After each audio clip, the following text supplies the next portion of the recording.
Extra, extra, read all about it as we will be spoiling all contents from this week's episode in this podcast recap. View at your own discretion. You've been warned.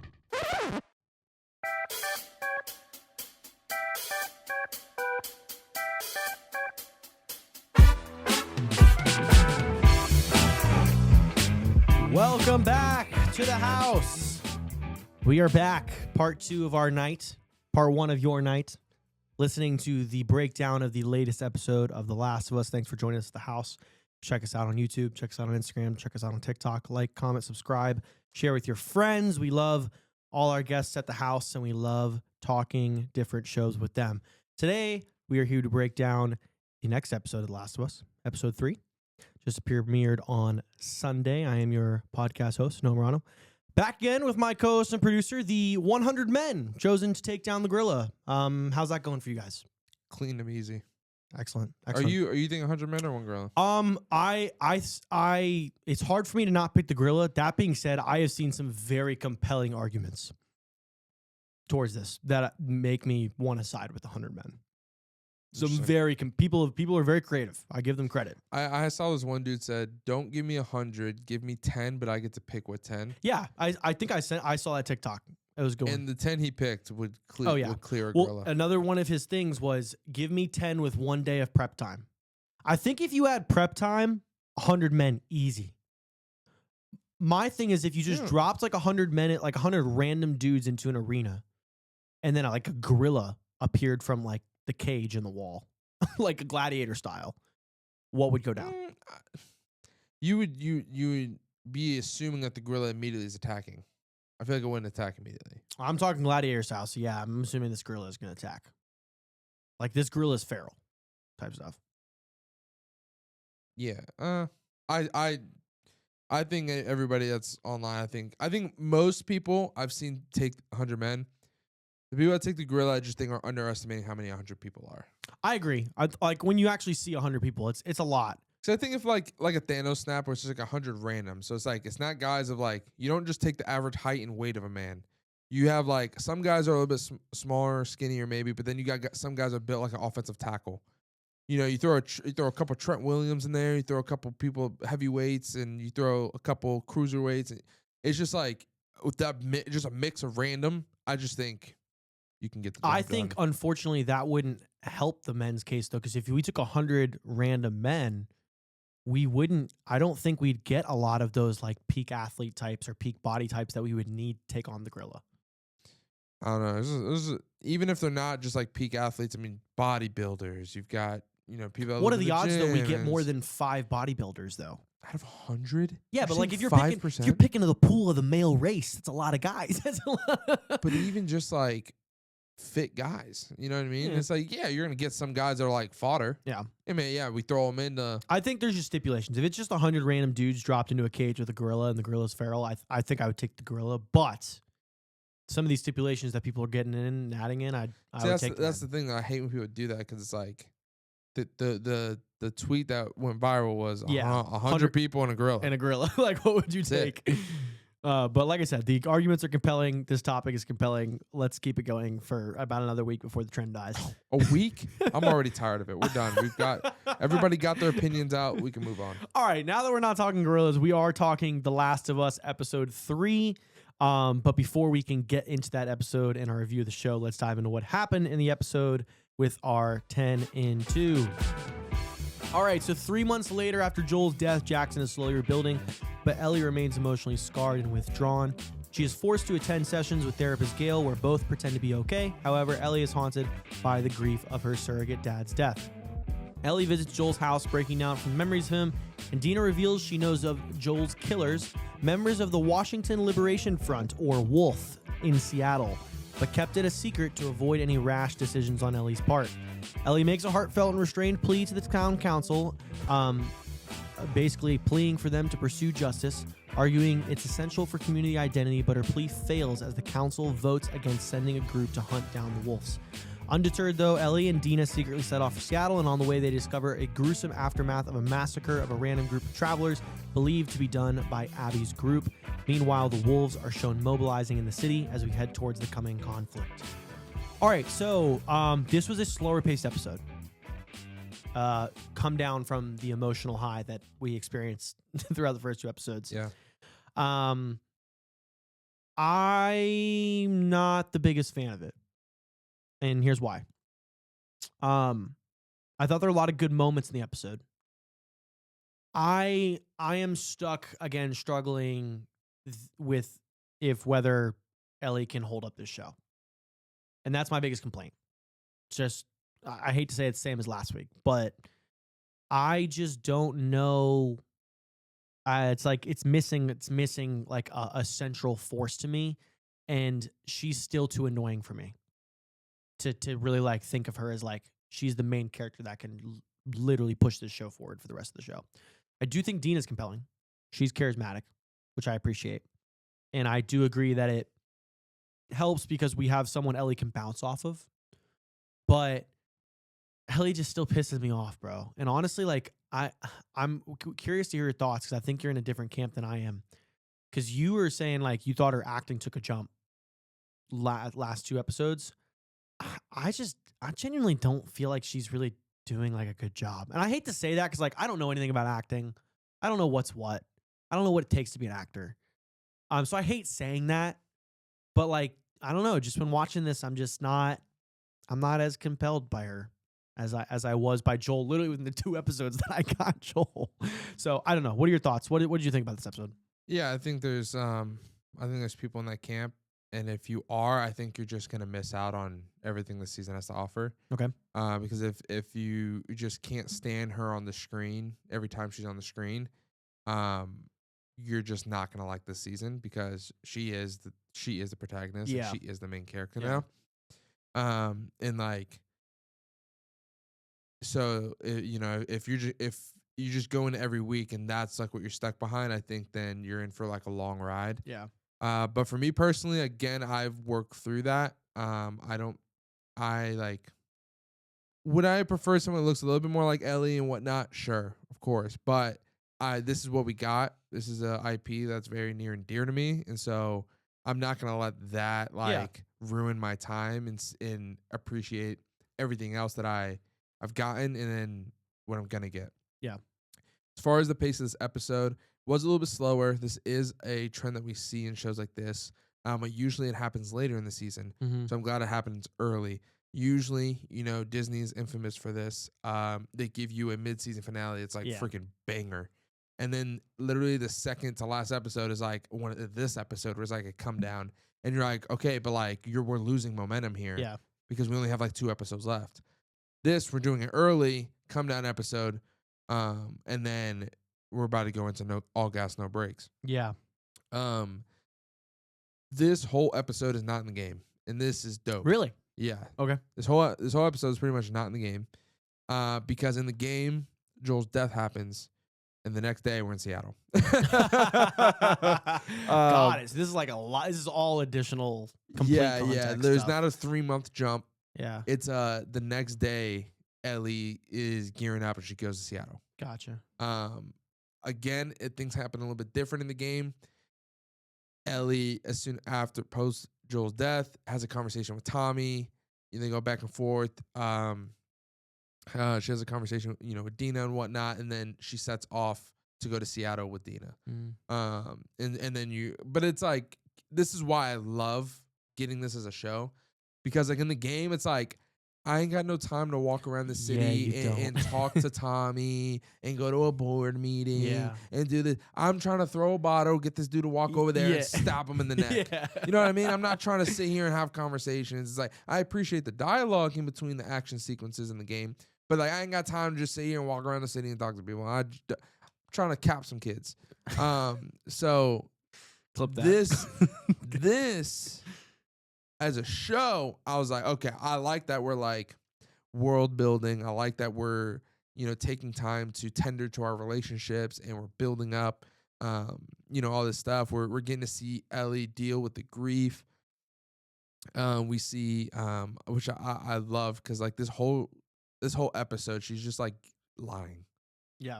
She's like bold-faced, just lying to everybody. Yeah. Yeah, it hurts that he's gone, but like I'll be okay, and like I don't want vengeance. Yeah. Come on. Board meeting, like, you know, saying all this stuff. It's like, you know, you can go get yours, whether they help you or not. You know what I mean? Whether they agreed to give her some people to go, whether she was going, she was going.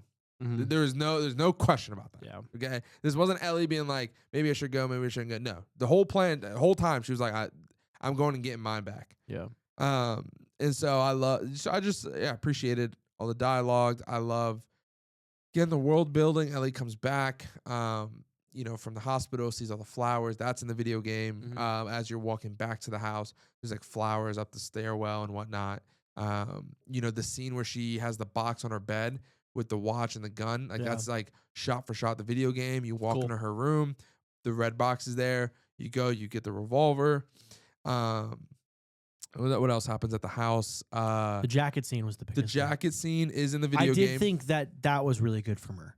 The jacket scene is in the video game. It's an optional scene. As you're walking out, you have the option to interact with the jacket. Oh.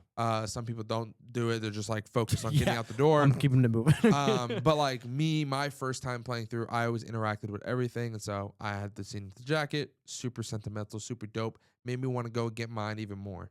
So that was a beautiful scene. Love that shot for shot the game. I love the scene with Jesse and Tommy, where Tommy's like hitting the wood into like the cement, but it's like, you know, he can't like kind of get it. And Jesse comes in like 2 swings, and it's just like a cool like passing of the torch of like, you know, like the next generation is gonna build this town back up. Yeah. It almost kind of felt like that. Things happen a little differently. Well, the whole board thing doesn't happen in the game. Yeah, I did hear that was not like a thing. Not in the game, but I liked it. I really liked it. I thought like it just made sense. Yeah. You know what I mean? Like they have a board meeting, talk about it. That one mom in the back, like she's like, what are we doing? She's like, yeah, we shouldn't do this. Honestly, makes a great case. Exactly. Makes a good case that like if we send 16 people out, you know, we are going to be left vulnerable and we're still rebuilding the city. Totally valid. Not even mad. Then you got the other dude talking about the corn, which is that was great, bro. That was funny. That was great. It's like, yeah, so I think corn is just He's so making versatile. a lot of good points, too. He's like, hey, corn is just so versatile. We can do so much with it. And they're like, okay, but we're here to talk about something else. He goes, oh, about the whole sending the people. Yeah, I don't really have an opinion of that. I don't really care. And also, like, they're acting like funny. his topic of conversation every is week. the least important thing. But it's the most But important. it's like, literally the most important thing is like how they're getting their food. It just sounds like every week he's coming in talking about the corn. Guys, and nobody will listen to this guy, bro. I got this guy. He can get us some corn. Okay? Hear me out. We start growing corn. It's like, dude, but like we need to talk about something that's pressing. It's like, yeah, I don't really have an opinion. What's more pressing than corn, bro? So that was hilarious. That was great. great. Love that. Loved corn guy. Love that like Seth stepped up and it was cool because he acted as like he said everything that Ellie probably wanted to say. I agree. I think that too gave her the strength and restraint to give her actual speech. Give her actual speech, because I think there is she a felt route represented. Exactly. There is a route where like that voice is not put out into the atmosphere of the room, and then she has to bring it. But because he brought it, like she can kind of just commit to what she's trying to do, which again, I liked it. I liked it because I thought it was her learning how to do something other than just smash her head through a wall. Yes. Which absolutely. is good. Absolutely. At the same time, it's character growth. Yeah, it's character growth. I didn't necessarily love the delivery of the speech because like it just sounds really fake, but I get what they're portraying and I get what they're trying to do, and I'm appreciative of it. And then it makes it all the tougher too, like when they go around with the votes and they go down and like you get Jesse and they're all just like, bro, what are you doing? Yeah. Again, though, I think they made the right vote. Captain Jackson, Captain Wyoming, you know, he's thinking from the perspective of like he's gonna inherit this city. Yeah. You know what I mean? Is he Tommy's kid? No. He's just the guy. He's just the next guy up. He's just the next guy up. Okay, cool. He's the best fighter they got. He's the most responsible. He's older. It's just like he's the next generation. I mean, Dina says it. He's a rule follower. Why would I tell him? Yeah, you know, it's like, and he is what he is. Like that's just that who he is. His loyalty is to the city. I agree. Which you know, but he loves Ellie and he loves Dina. But his loyalty is to the community, and so I loved I think it was the next scene where it's like we go to Ellie's garage and she has like a rifle. She has all of her ammo out. She's like cleaning It's her not gun. quite the next scene, It's but not- yes. But it gets like right to it. Yeah. That was super dope. I'm like, God dang, Yeah. she's got like an armory in this bit. Yeah. Which would make sense that Joel would have a lot of guns. Yeah. The next scene is actually Tommy going and speaking with Gail on the baseball field, Oh, okay. which yeah, I yeah. actually That was really, cool. I really like that scene. Yeah, yeah. For a lot of different reasons. Yeah, I switched it. I was like, I get it for sure. Like in a post-apocalyptic world, like you want to have some kind of normalcy. And so like it's like a Sunday morning like baseball game. Sure. Like sure, Yeah. very American. Yep. Also, no MLB anymore. This is what we got. True. These are our hometown And team. she was like in the outfield, but like 5 feet away from the infield. She's right next to the bases, bro. Bro, she's like 10 feet away from the infield. Clearly they're not hitting dingers like that. No, bro. Because she said it. They can't hit this far. She's right in the path of any right-hander. Yep. She's like, man. Doesn't matter. Doesn't matter. I thought it would be funny if like while they were talking, a ball just like kind of Yeah. rolled, and then she just like kicked it or something. That'd be like really funny. She's but a great character though. I really like her presence that she brings. I think she just acts as like we know they're dealing with this emotional turmoil. Yeah. But she can see past it all, and Yeah. like she's basically giving us insight to like who the character actually is. Yeah. So if you like listen to what she says, like especially when she talks about Joel and Ellie Mhm. and how they're like two sides of the same coin, Yeah. and she says stuff that like this path that Ellie's on is not one that Joel put her on, is one that she was on by herself, and it just so happened Joel was on that same path. Yeah. Yeah. You know what I mean? thought that was interesting too because Tommy brings that up to some extent as well. That was like my favorite part of the episode was the idea of like, yes, Joel didn't set her on this path, but it's like I feel from what I've gathered. Again, this is without the full context of season 1, but from what I've gathered, Joel tried his best to not set Ellie on this path, and it's just unfortunately she's just doing the same thing Joel did. Yeah, which is the irony part of it for sure. and part of her journey and learning that, because she's gonna have to learn. She's the same gung ho, guns blazing, firearm first type woman, and Yeah. so And it's just like a byproduct of the world that she was raised in. yeah, It's a byproduct of, yes, Joel tried to protect her and shield her from this kind of stuff, but at the end of the day, like it happens in season 1 multiple times. yeah, Joel is like gonna get got, Mhm. and she saves him. Gotcha. And so that forced her to do something Yeah. that someone her age probably shouldn't be doing. Yeah. Killing somebody. Yeah, puts her in a Um, lot of experiences as a young person Yes. that young people should not be experiencing. And the way, like, obviously she views the world too. One, she's born in this world, but two, she knows she is the cure, and the whole like hope, like the world didn't have hope because they didn't know Ellie was on this mission to save everybody. yeah, And so when it didn't pan out and that hope was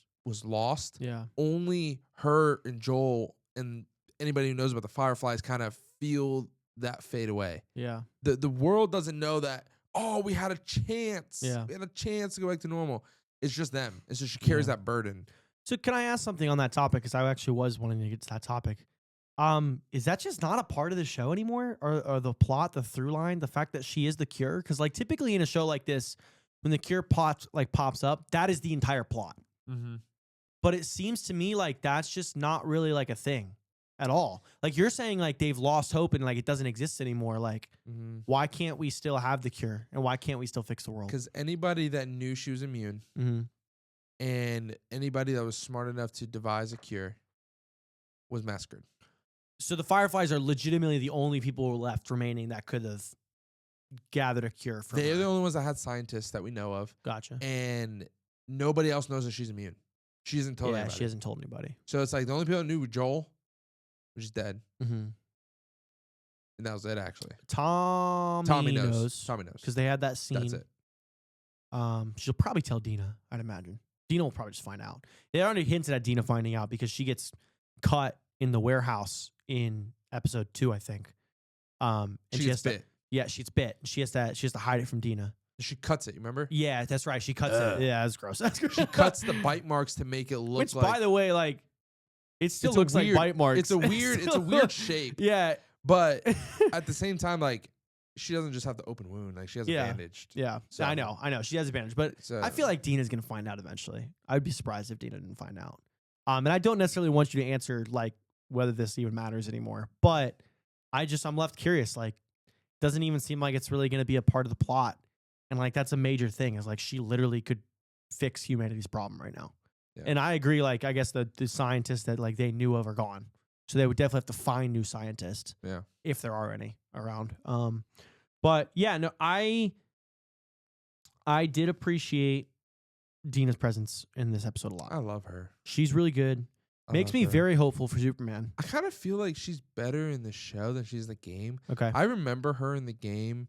Well, I mean, also it's like we're getting extra scenes of her. Yes, where she's like a very big part. And like in the game, like all you get with her is like, because like in the game it's always like two people, so it's always you and someone you're traveling with. In the first game, Yeah. it was Joel and Ellie.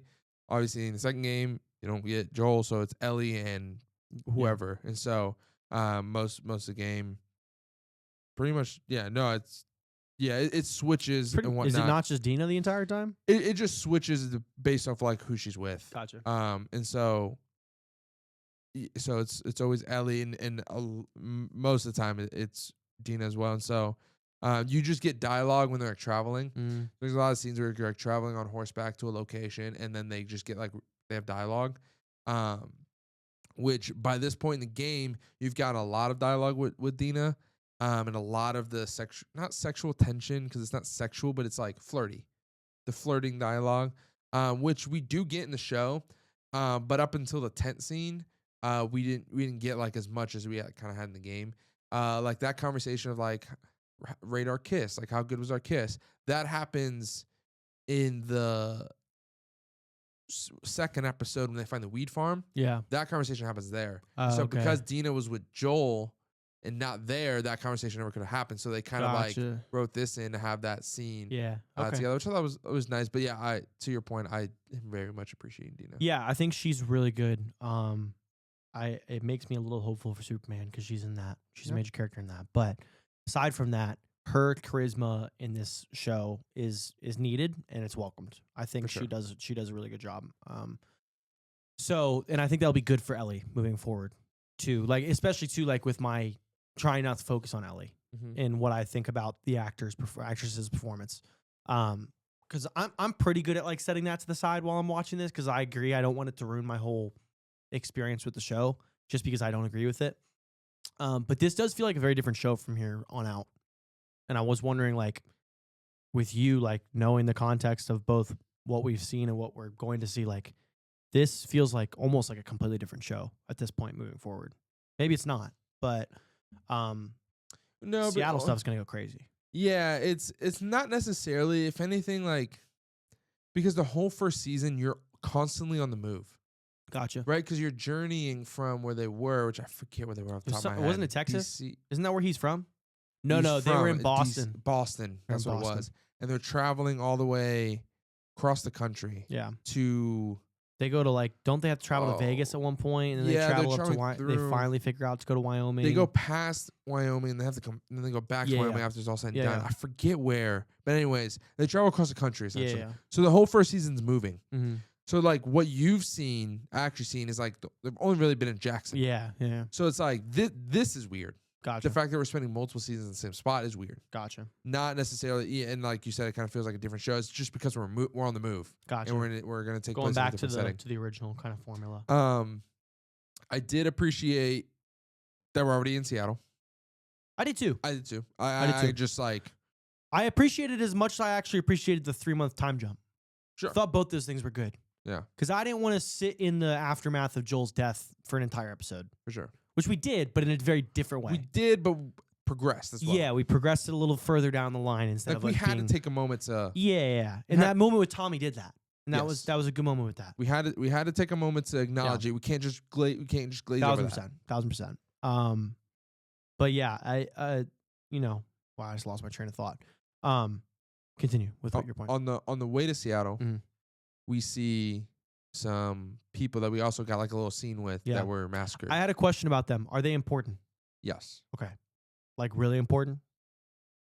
Yeah. Okay. Do you want some context of who they are? I looked up some context of what they are. Okay, I won't go into like too much detail, but like they're a cult Yeah, like a religious called cult the Seraphites.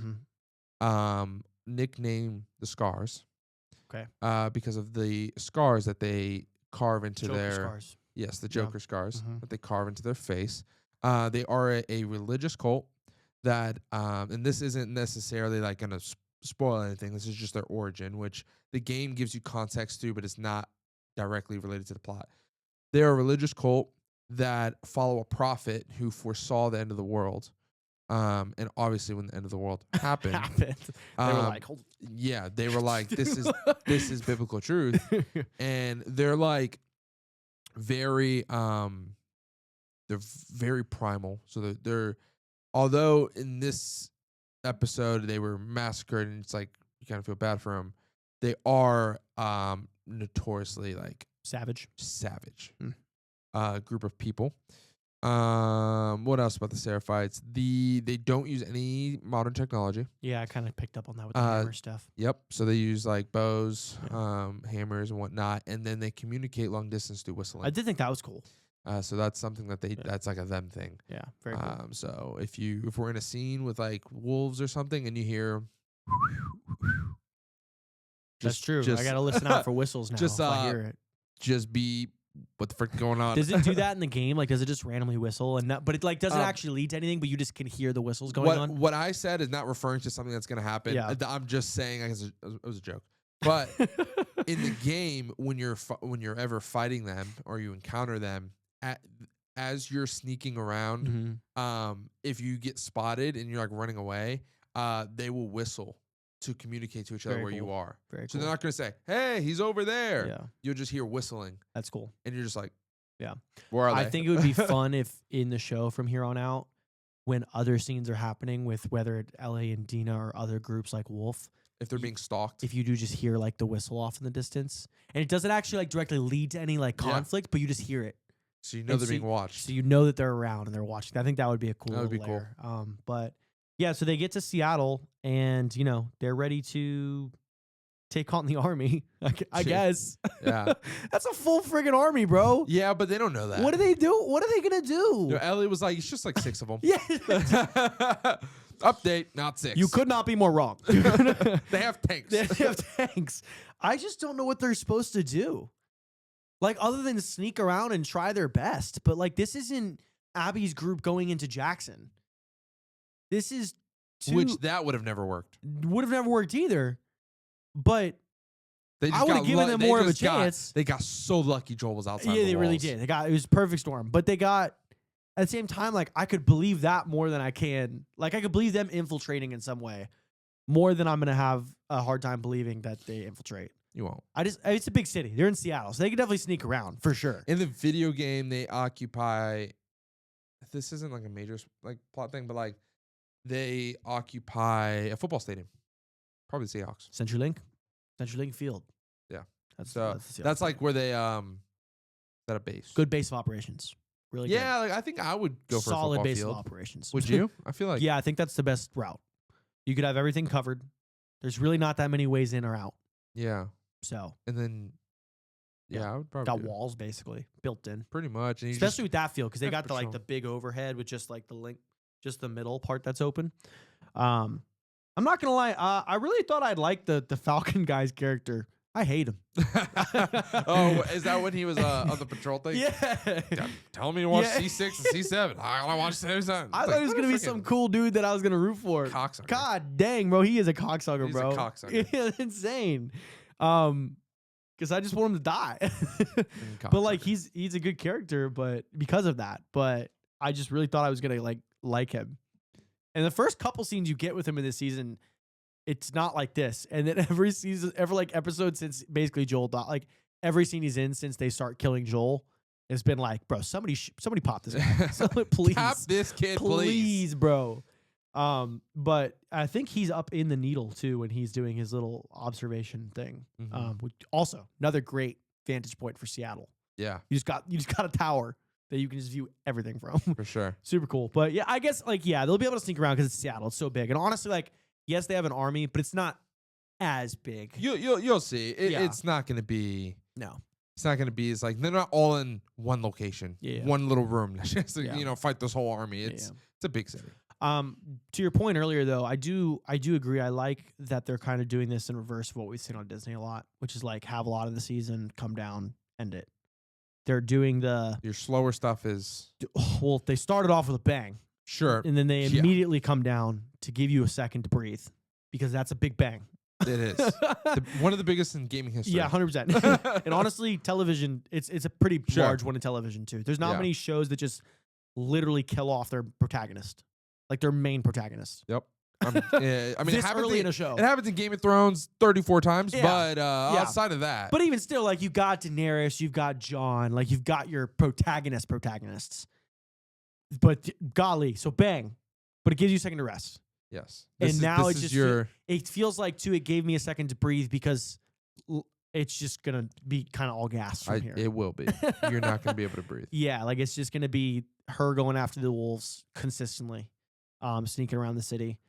I don't really know what that's going to lead to with her fighting Abby because, again, I don't know how she gets into a situation where she can successfully confront Abby and her group alone without the entire rest of the military being involved. I've heard rumors that they want to split this second game into 2 seasons. Oh, really? Well, there is a And season 3 coming out, isn't there? Did I they don't- confirm that? I don't know. It could be. I don't know. And there is a distinct moment in the game where you could finale this season Gotcha. and still have a season after, but like there's not a ton of the game left Yeah. post that. Yeah. So you're gonna have to add some episodes of like what you did this episode where it's like none of it's really in the game, but it's like good. It's adding to the story overall. So I don't know. I'm curious at what they would do. They could finish the whole game this season. Based on this, season 3's been renewed. They Okay. definitely will be doing part of the second game in season 3. And this is even saying they might, because I think that they've said they want to go maybe 4 seasons with this. And add. They were talking about this is, I don't know how truthful this is, but this is saying like they might also stretch part 2 into the 4th season as well. No, you can't do that. I don't Nah, even they know if won't there's do that that. much plot to Nah, do that you with. You can't do that. You can do it to a 3rd season. There is. Is there a distinct 3rd moment. game? No. So like Last of Us Part 2 is the end of the story. Yeah. Okay. Yeah. Gotcha. I don't know if they can do 4 seasons. Now, the guy who wrote the game Mm-hmm. is a director in the show, Oh, really? Neil Druckmann. Yeah. So Okay. he maybe there was a 3rd game that he was kind of like Working on, yeah, what like the Robert dude- Kirkman was doing with Invincible yeah, type stuff. yeah. Like maybe he was working on 3rd game, but like never got the green light or whatnot. Yeah. Which I don't know why. It's one of the best games of all time. And then maybe they use that. They do not stretch this game 3 seasons. Yeah. The second game, 2 seasons is pushing a little bit, but you could definitely do it. Season 3 would have to probably be a little bit of shorter season. Yeah. But yeah, I mean, it don't- might be. Yeah, they literally, I guess HBO executives have suggested that it would take 4 seasons to cover the entire saga, which I find interesting. No, because the only thing that came out after Last of Us 2 was like a DLC, and they already did the DLC in the 1st season because the DLC is a prequel to the first one. Gotcha. It's how how Ellie got bit because in the first game she's already bit. Yeah. You get her and she's already bit. You don't know Gotcha. how. Gotcha. She references it, she talks about it, but you don't get the full scope of how she got bit. Never That's goes where back we to meet it. her girlfriend in the 1st season, right? Yes, exactly. So after the Last of Us, I think it was after Last of Us Part 2 came out, they went and did a prequel DLC. So Okay. but they already did that. So I don't know. But Yeah. Let's just get through the season. Let's see. I have a point in my mind where I think this season will end if they're trying to extend it. And if we get to there, that's gonna be wild. Cool. It's gonna be a wild finale. I'm here for it. So. Here for it. Yeah, looking forward to going into the. We Yeah. got a couple. How many episodes in this season? That's a great question. I think it's. I want to say 7, but They definitely could shorten season 3 like pretty significantly if they really wanted to stretch it into season 4. They could just give us like a 6-episode arc. It'd suck, but 7. That's what I 7 thought. episodes. 7. Yeah, 6. So we're not what, Totally, 3 totally in? unrealistic. We're 3 in. Yeah, we're basically halfway through the season. It's crazy. So we got 4 more. Yeah. Which, yeah, then, Gotcha. I'm picking it up. So, yeah. I'm picking it up because that was the same thing I told you Invincible. in Invincible. So I'm picking up what you're talking about. This is literally that. This is literally that, just in reverse. All right. Any last thoughts before we head out? I feel like I did. Cool. I can't remember what it was. Oh, this is something I want to mention all the way in episode 1. I love the paying homage to things that are like video game tropes. Okay. So the really big one that I wanted to touch on, and I know there's another one. I'm trying to think of it, but it's in episode 1 when Dina and Ellie.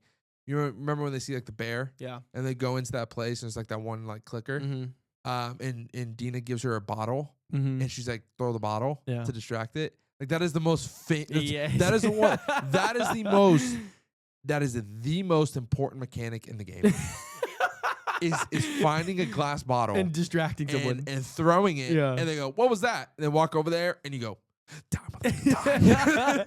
Well, Ellie even does that in this season when when she falls through the floor and she faces the intelligent one. Mm-hmm. She does the same thing where she like throws the bottle to get No, the distraction. Well, she was like, yeah, she was yelling at it. Yeah. It's just like that to me was absolutely hilarious because it's like like a little thing or whatnot, but it's like as a guy who plays a video game, like I don't know, I probably threw like 506 bottles throughout my time Just playing to the game. distract foes. Oh yeah. What was that bottle over there? Works like a I'm gonna charm. go kill this guy over here. That is such a video game. Oh, it's thing. 100% a video game So thing. funny, bro. Especially like Batman, like all the Batman Yes. games. Same thing. Same thing. What could that be? What could my fist. My- My fist in your face. Oh man, good stuff. All right. So good. Yeah, I'm looking forward to the rest of the season. It's gonna be good. I'm not gonna let the whole Ellie thing distract me. I'm not gonna mention it again too, because If it does, it does, you know? unless it gets significantly worse, I'm not gonna mention it again. Yeah. So we'll see. All right, that's gonna do it for us. Catch us on YouTube, catch us on TikTok, catch us on Instagram. Go like, go comment, go subscribe, go tell your friends. We are on there actively, and we look forward to joining you all next week. But we also are dropping an episode for Thunderbolts this week, so stay tuned to the end of the week, because we're excited to see that. We're seeing it earlier in the day. Gonna get the episode out to you same day that it son. drops. Come on. Very exciting stuff. I can't wait. And then, Andor is probably going to end sooner than Last of Us. Yes. Not by a lot, but Yeah. And then if you're a sports fan as well, go check us out on our sports feed. We're talking WWE and we're talking basketball right now. NBA playoff round 1 are about to conclude. We'll be back with an episode pretty soon discussing what we saw. Looking forward to round 2 as well. It's going to be exciting times right here at the house. So we will catch you all later. Until next time.